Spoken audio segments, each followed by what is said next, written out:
Japan.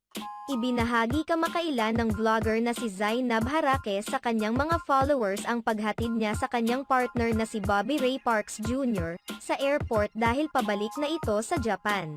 Bumalik na sa bansang Japan si Bobby Ray Parks upang ipagpatuloy ang kanyang career doon matapos ang ilang buwang pananatili niya sa Pilipinas kasama si Zainab Harake at mga anak nito. Umuwi sa Pilipinas si Bobby Ray Parks Jr. para sana irepresenta ang Pilipinas sa nagaganap na FIBA World Cup Tournament. Samantala, ang mas nakatawag sa pansin sa mga netizens ay ang nilagay na caption ni Zainab Harake sa kanyang video post. "Mahal na mahal kita at Raywan Park, see you soon my king." Dagdag pang caption ni Zainab, "Puyat na nga, malungkot pa." Dahil dito agad siyang tinukso ng kanyang mga followers at sinabing buti na lamang umano ay pinuyat siya ni Bobby para hindi niya kaagad ito mamiss. Sa